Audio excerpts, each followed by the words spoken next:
결과적으로는 상표권을 차지하는데 약 25년이 걸린 셈입니다. 등록은 어려워도 일단 등록되면 그 효과는 막강합니다. 해당 상품에 대하여 해당 색채를 독점할 수 있습니다. 안녕하세요. 특허를 만들고 지키고 키우다 특허 만지키의 손인정 변리사입니다.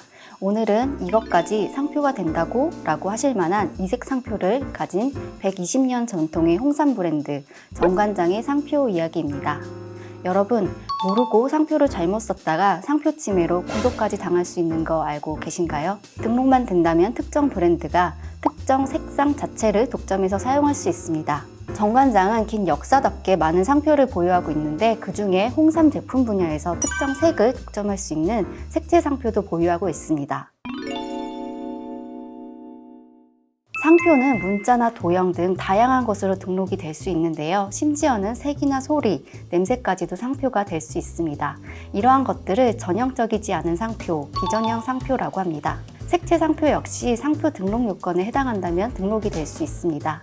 그러나 색채는 식별력이 가장 문제가 돼서 등록이 쉬운 상표는 아닙니다. 예를 들어서 우유에 대해서 흰색을 색채 상표로 등록받기는 상당히 어렵습니다. 흰색은 일반적으로 우유색을 나타내므로 식별력이 없습니다. 특정인이 독점하는 것은 공익상 부당하기 때문입니다. 즉, 지정 상품에 대해서 그동안 사용한 적 없는 독특한 색이거나 특정 제품에 대해서 아주 저명해야 등록이 가능한 것입니다. 실제로 색채 상표로 출원하는 경우 대부분은 상표법 제33조 제1항 제7호에 따라 해당 색채는 간단하고 흔히 있는 표시에 불과하여 이를 지정상품에 사용하는 경우 수요자가 누구 업무에 관련된 상품을 표시하는 상표인지를 식별할 수 없어 등록받을 수 없다고 거절됩니다. 그러나 등록은 어려워도 일단 등록되면 그 효과는 막강합니다. 해당 상품에 대하여 해당 색채를 독점할 수 있습니다. 그 예로 세계적으로 유명한 젤리 브랜드 하리보의 골든 컬러입니다. 곰돌이 젤리로 유명한 하리보는 한국에서 2016년 6월 10일 상표 등록 받았습니다. 지정 상품은 과자입니다. 때문에 한국에서는 누구도 하리보의 등록 상표 색채인 골든 컬러를 과자에 대해서는 절대 사용할 수 없습니다. 젤리나 사탕도 마찬가지입니다. 하나의 색깔을 독점해 브랜드를 인식시킬 수 있게 해주는 것이 바로 색채 상표입니다. 브랜드, 상표권 인식이 높아지면서 상표명을 그대로 모방하는 경우는 많이 줄었지만 패키지 디자인이나 컨셉 등은 여전히 카피를 하고 있습니다. 정관장은 이러한 점이 고민이었고 패키지 디자인과 컨셉에서 드러나는 자신의 아이덴티티를 상표권으로 등록받고자 하였습니다.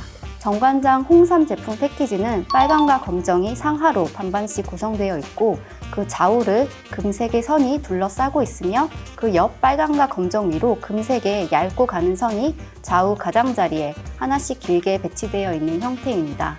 정관장은 이러한 색 조합을 어떠한 문자도 없이 색채 상표로 2019년 7월 15일 특허청에 출원하였습니다. 지정 상품은 홍삼입니다. 상표 등록만 성공하면 홍삼 제품 안에서 해당 색 조합은 정관장을 제외한 그 어떤 기업도 쓸 수 없는 것입니다. 2019년 상표 출원 당시에도 정관장은 상당한 브랜드 인지도를 가지고 있었습니다. 하지만 특허청의 대답은 거절이었죠. 거절 이유는 해당 색채는 수요자가 상품의 출처 표시가 아닌 지정 상품의 디자인 정도로 볼 수준이어서 수요자가 누구의 업무와 관련된 상품을 표시하는 상표인지 식별할 수 없다. 쉽게 말해 식별력이 부족하다였습니다. 식별력이 없다는 특허청의 거절에 대해서 단지 우리 상표는 유명해서 식별력이 있다고 반박하는 것보다 유명하다 말고 입증할 수 있는 분명한 근거들이 있어야 합니다. 정관장은 상표의 역사, 제품의 판매, 매출액, 인지도 등을 통해 식별력을 입증할 수 있는 근거를 모아 30페이지 정도의 의견서를 제출했습니다. 정관장의 입증 근거를 요약하자면 1998년부터 출원인의 제품에 표시하여 사용하고 있는 오래된 역사를 지닌 상표이며 이 출원 상표의 시장 점유율은 65%를 차지하며 2008년 1월부터 2020년 7월까지 매출액은 약 4조 원에 달합니다. 또한 2015년 1월부터 2020년 7월까지의 광고비 지출액은 400억 원에 이릅니다. 이 출원 상표는 홍삼을 주 원료로 하는 건강기능식품, 또는 홍삼 음료 형태의 건강기능식품에 표시된 여러 제품군에 모두 동일한 색채의 조합만으로 주요부로 사용되고 있습니다. 그렇기에 이 출원상표와 함께 표시된 정관장 로고나 인삼 모양의 도형과 별개로 출원상표의 독립적 사용에 의한 식별력을 획득한 것으로 볼 수 있다고 주장하였습니다. 하지만 특허청은 또 한 번 거절하였습니다.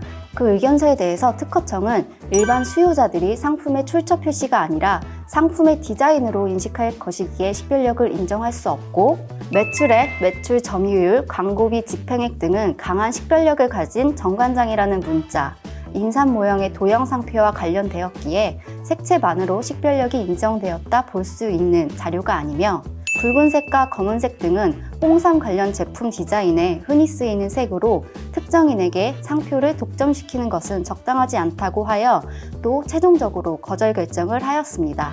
출원상표가 특허청에서 거절 결정되면 특허심판원에 심판을 청구해서 불복합니다.